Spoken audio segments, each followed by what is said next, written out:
तो my dear students, मैं आप लोग के स्कूल में मैथ पढ़ाने के लिए 11th एंड 12th में मैथ पढ़ाने के लिए टीचर नियुक्त हुआ हूँ या फिर पढ़ाऊँगा, ठीक है।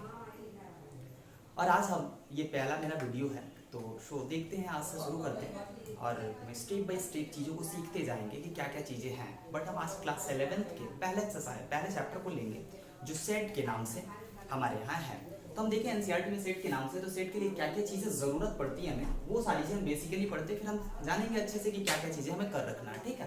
तो हम देखें यहाँ पे कि मैथ्स में सबसे पहले सेट आया कहाँ से, हम इस सेट के बारे में समझते हैं। तो हम ये देखते हैं कि मैथ में सबसे पहले जो सेट आया था वो सेट को कहते हैं सिंपल कि the collection of well defined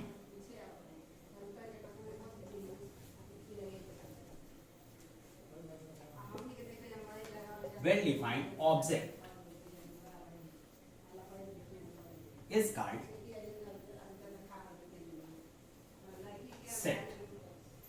हम ये कह रहे हैं कि वस्तुओं का या नंबर का एक ऐसा समूह जिसमें वो वेल डिफाइंड हो, या कहे कि एक ऐसा ग्रुप जो वेल डिफाइंड हो, उसे हम कहते हैं कि यह सेट होता है। अब सेट थ्योरीज को पढ़ने के लिए, सेट थ्योरी को पढ़ने के लिए सबसे पहले हमारे पास नंबर्स के नॉलेज होने चाहिए। और हम देखें यहाँ कि सबसे पहले हमारे पास नंबर के जो है कि नॉलेज होने चाहिए, तब हम जाके सेट थ्योरी को बहुत अच्छे से पढ़ रहे होंगे। और हम देखें यहाँ पे तो सेट थ्योरी में सबसे पहले नंबर सिस्टम की नॉलेज क्या क्या है। तो हम यहाँ पे क्या है कि भाई नंबर होते क्या क्या है, तो देखेंगे हम यहाँ पे। तो इस नंबर सिस्टम में हम सबसे पहले ये देखते हैं कि भाई नंबर कितने प्रकार के हैं, जैसा नेचुरल क्या होता है, इंटीजर क्या होता है, रैशनल क्या होता है, इरेशनल क्या होता है, या फिर रियल क्या होता है, फिर कॉम्प्लेक्स नंबर तो हमें यहाँ पढ़ना ही है। तो फिर हम देखें यहाँ पे कि नंबर सिस्टम में कुछ बेसिकली फॉर्म्स के नंबर्स आते हैं, जैसे हम यहाँ पे देख रहे होते हैं। पहले आता है नेचुरल नंबर, फिर हम लिखते हैं यहाँ पे इंटीजर पढ़ते हैं, फिर हम पढ़ते हैं यहाँ पे रैशनल, फिर हम आगे की चीजों को जैसे बढ़ते हैं तो हमारे पास आता है रियल इरेशनल नंबर।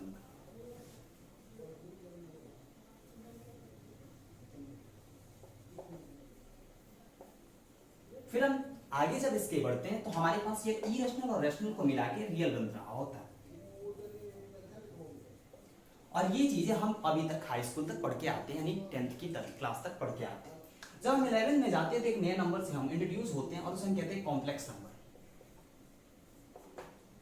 ये कॉम्प्लेक्स नंबर हमें पूरा एक डिटेल्स टॉपिक दिया हुआ, एक चैप्टर दिया हुआ है, इसे हमें पढ़ना डिटेल्स में। बट हम यहाँ पे देखेंगे कि ये सेट थ्योरी के अकॉर्डिंग इनका क्या क्या यूज है।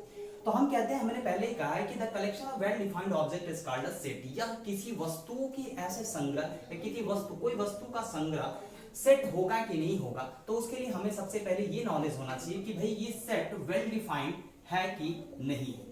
अब इस वेल डिफाइंड को जानने के लिए सबसे पहले हमारे पास नंबर सिस्टम की नॉलेज तो होनी चाहिए बेसिकली। तो हम आगे यहाँ पे देखेंगे कि इसको हम कैसे इन सारी चीजों को कर रहे हो। तो हम देखेंगे यहाँ पे कि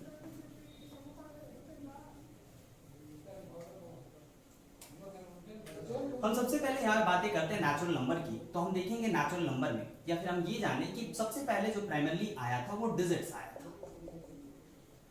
इन डिजिट्स में क्या क्या चीजें आई थी, तो 1 2 3 4 5 6 7 7 8 9, ये हमारे पास शुरू में डिजिट्स आया था। ये किसने दिया, आज तक इस पे बहुत सारे रिसर्च हो चुके हैं, लेकिन ये पता नहीं चला कि ये डिजिट कहाँ से आया। वैसे हम बहुत सारे रिसर्च के पश्चात ये बता सकते हैं इनको कि यह एक हिंदू अरबिक डिजिट्स के नाम से जाना जाता है, और इसके बारे में आर्यभट्ट या फिर इनके जो भी इनके समकक्ष जो भी मैथमेटिशियन हैं वो सारे लोग आते हैं, ठीक है।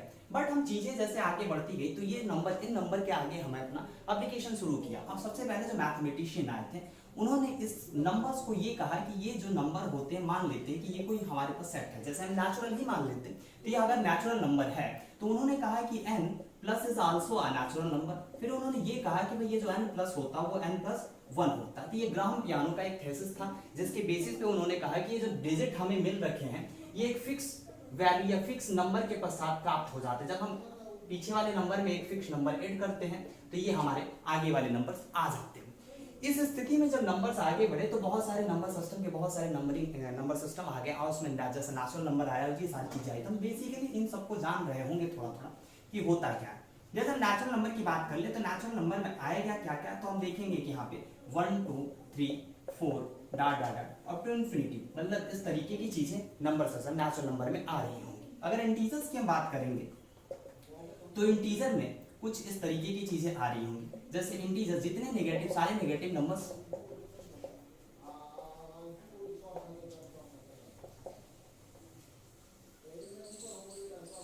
सारे पॉजिटिव सारे नेगेटिव विद जीरो नंबर जो होता उसे हम कहते हैं कि इंटीजर है। फिर आगे अगर हम चलते हैं तो इंटीजर के बाद जो नंबर आया था वो रैशनल कहलाता है, सॉरी रैशनल कहलाता है। और ये रैशनल नंबर क्यू से हम इसे रिप्रेजेंट करते हैं और हमेशा हम इसे मिडिल ब्रैकेट में रखते हैं और ये x इक्वल्स टू p/q होता है। परिणाम को p/q होता है, जहां पे q जो है 0 के बराबर नहीं और ये pq जो होता वही इंटीजर। यानी हम कह सकते हैं कि यह जो नंबर हमारे पास रैशनल आया था तो ये सबसे पहले जब ये इरेशनल इंटीजर फेल हो गया था तब हमें इस नंबर की खोज करनी पड़ी।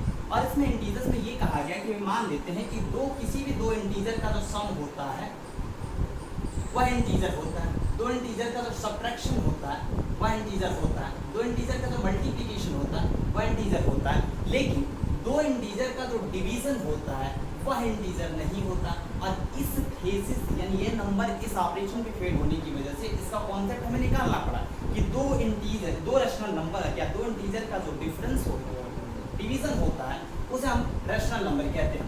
अब हम यहाँ पे जैसे आगे बढ़ते हैं इन सारी चीजों को लेके तो हम देखते हैं आगे इसके बाद एक नंबर आता है इरेशनल नंबर कहते हैं, जिसको हम क्यू डैश से डिनोट कर रहे थे, जो हमें 10th में मिलता है पढ़ने के लिए। तो हम यहाँ पे देखें कि इरेशनल नंबर वे नंबर, ठीक है, जो पॉजिटिव रियल नंबर के पावर, पॉजिटिव रियल की पावर रेशनल आ जाए तो हम कहते हैं कि दिया गया जो नंबर होता है वह इरेशनल।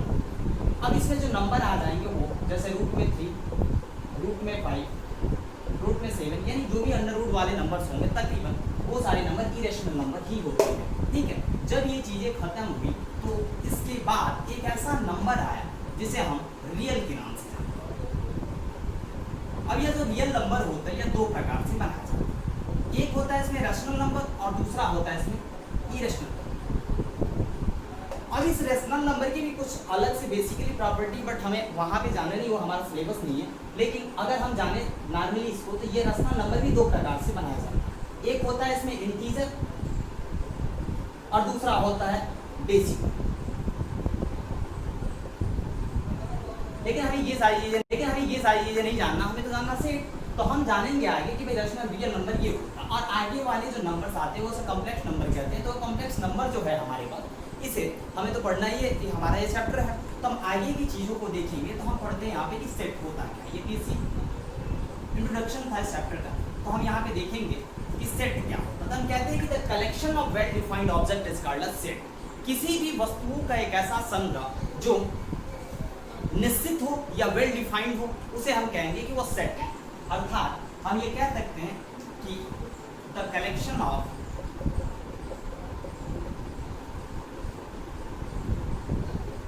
वेल डिफाइंड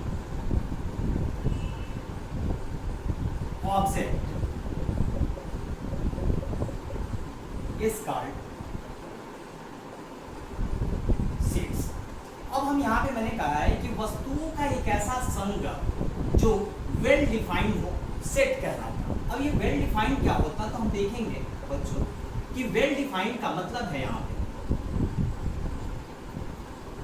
वस्तुओं का एक ऐसा या ऑब्जेक्ट का एक ऐसा कलेक्शन जो डिफिनिट हो और नॉट कॉम्प्लेक्स, या हम इसी को कहते हैं कि क्लियर। अब आगे की चीजों को हम यहाँ पे देखेंगे कि वेल डिफाइंड का मतलब मैंने कहा है कि भाई डिफिनिट हो या फिर ये नॉट कॉम्प्लेक्स हो, इसका मतलब क्या हो। तो हम ये कहते हैं कि जैसे हम कोई एग्जांपल ले लेते हैं कि हमारे पास मान लेते हैं कोई सेट दे रखे हैं, हमारे पास जो जैसे कोई सेट दे रखा है a is equal to middle bracket x is equal to 2a, और इसमें ये बैरियर लगा दिया गया कि where n is greater then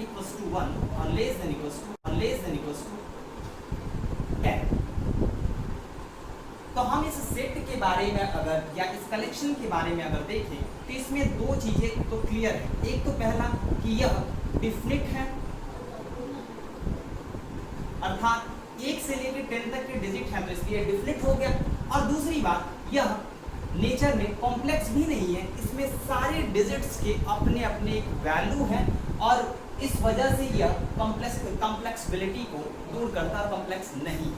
तो हम कहते हैं कि यह जो दिया गया कलेक्शन है वह सेट है, अर्थात हम ये कह सकते हैं कि यदि कोई भी कलेक्शन सेट तब होगा जब वो डिफिनिट हो पहले, और दूसरा कॉम्प्लेक्स न हो। अगर वो डिफिनिट है और कॉम्प्लेक्स नहीं है तो दिया गया कलेक्शन जो होगा वो सेट होगा। और पहले चैप्टर में या पहले एक्सरसाइज में हमें यही पहले आइडेंटिफाई करना है कि कौन सा कलेक्शन सेट है और कौन सा कलेक्शन सेट नहीं है। तो हम समझे यहाँ पे कि सेट की डिफिनीशन मैंने बेसिकली बताई कि the collection of well defined object is called a set. किसी भी वस्तुओं का एक ऐसा संग्रह जो वेल डिफाइंड हो अर्थात निश्चित हो और नॉट कॉम्प्लेक्स हो, तो इस प्रकार के कलेक्शन को हम कहते हैं सेट। आगे की चीजों को हम देखेंगे तो यहाँ पे देखें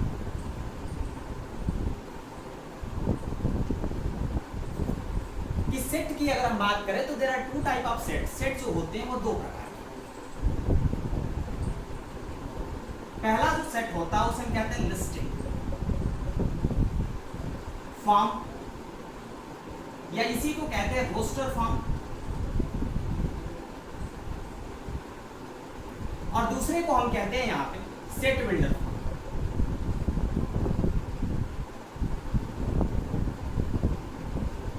सेट बिल्डर फॉर्म कहते हैं, या फिर हम इसी को कहते हैं रूल मेथड।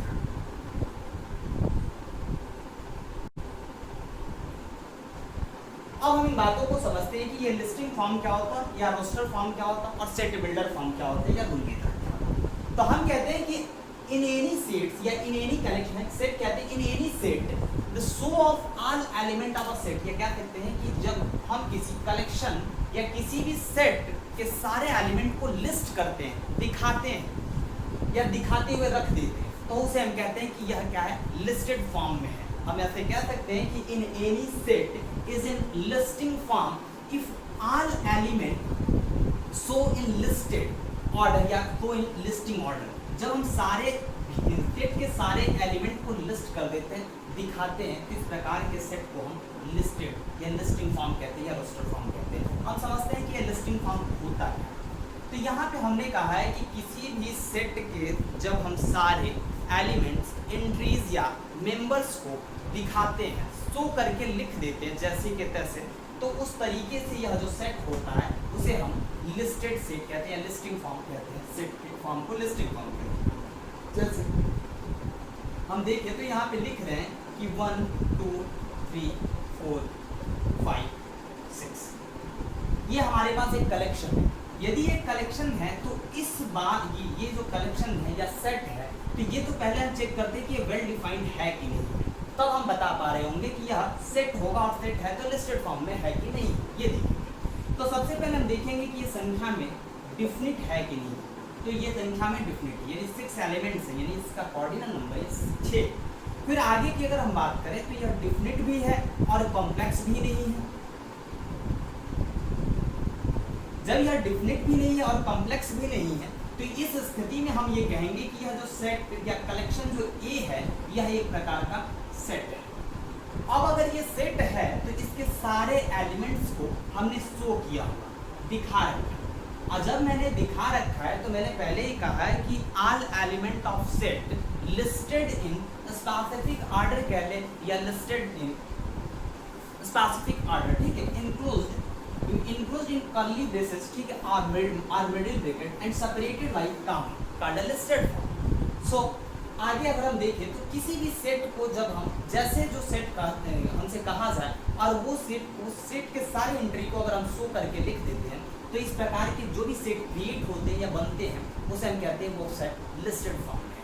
आइए बच्चों आगे देखें हम कि भी सेट बिल्डर फॉर्म और रूल मेथड होता क्या है। तो हम बहुत सिंपल ही कहते हैं कि we all elements describe under any conditions are called set builder form और रूल मेथड्स। इसमें सारे एलिमेंट्स को, जो भी एलिमेंट हमारे पास आते हैं या जो भी सेट के एलिमेंट मिले होते हैं हमसे, हम उनको सीधे सीधे लिखते हैं ऐसे, किसी नियम बेस्ड करके सारे एलिमेंट्स को हम शो करते हैं। हम कह सकते हैं कि in any set we describe all elements under any conditions are is called a set builder form. इसे हम कहते हैं कि सेट बिल्डर फॉर्म। अभी अब देखें कि यह सेट बिल्डर फॉर्म होता कैसे। तो हम कहते हैं कि जब कोई भी सेट किसी रूल के अकॉर्डिंग बनाया गया हो, तो इस प्रकार के हम सेट को कहते हैं कि यह सेट बिल्डर फॉर्म। जैसे मैंने यहाँ पे लिख रखा है कि ए कोई हमारे पास सेट है और इसको मैंने लिखा है मिडिल ब्रैकेट्स में कि x such that x belongs to natural number.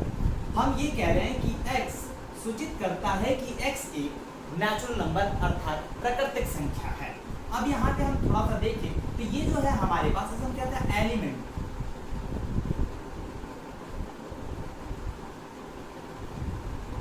इसे हम कहते हैं एलिमेंट, एंट्री भी कहीं कहीं कहते हैं, और या फिर इसको हम मेंबर भी कहीं कहीं कहते हैं।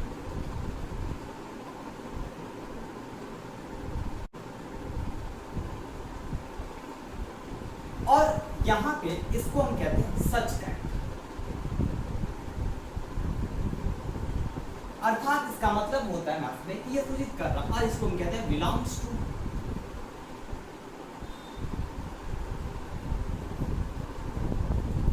इसका मतलब होता है कि ये x इसमें सम्मिलित है या x n में है। अब आगे की चीजों को हम देखेंगे तो देखेंगे तो हम आगे यहाँ पे समझ रहे होंगे कि सेट बिल्डर फॉर्म होता है।